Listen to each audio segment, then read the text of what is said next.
This is John Blackstone in Mexico City, a metropolis turned upside down by the flu bug. Tucked inside their home near the city center, Tracy Bryan and her husband Valdir Ugalde are trying to keep their daughters entertained. Movie theaters are closed. All public events and activities have been closed for large groups of people, so those aren't really options. We're just trying to be cautious but not scared. They worry, of course, about 2-month-old Alexandra and Sophia, nearly 3. But Tracy, originally from North Carolina, says it doesn't feel as dangerous here as the rest of the world might think. My mom, of course, would say, come home tomorrow.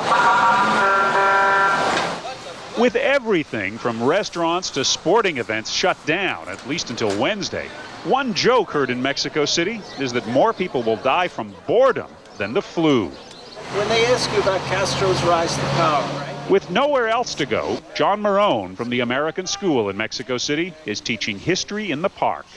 We can't go to school. It's absolutely forbidden to have the students come to school. I was told by my superior, do not take them to school. It's against the law. About the only place people do gather these days is at hospitals. Few of those waiting at Mexico City's General Hospital are here for the flu. Most have come for other health reasons, creating a constant crowd at the main gate. But come inside the walls of this big metropolitan hospital, it becomes like a refuge, almost like a garden. But head toward the influenza ward, and they want you to have on the mask and the rubber gloves. Down long outdoor walkways, Dr. Jorge Ramirez guides us toward the infectious diseases unit, which he says is not as busy as it was a week ago. You were never overwhelmed here? No, never.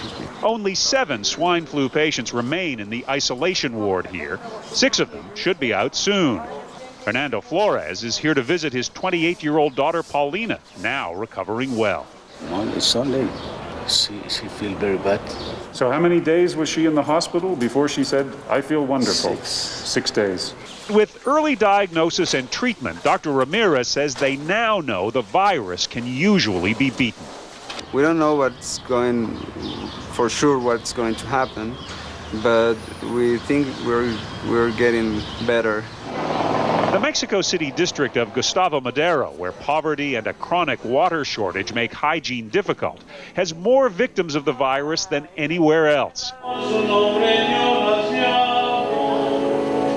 The basilica here attracts pilgrims from all over, perhaps a factor in spreading the virus. Now, in the middle of a 5-day shutdown of all but essential business, Mexico is hoping to stop the virus's spread. But the shutdown is costing Mexico City alone some $57 million a day. Now the economy, I mean, you look, Yes. stores are closed down. Yes, I think that's probably a bigger concern than the flu itself. In her 11 years in Mexico, Tracy Bryan says she's experienced plenty of hardships, large and small. You know, you learn to adapt, and the people of Mexico do that very well. Having adapted to a life behind masks, Mexicans are waiting to be assured they can once again breathe easy.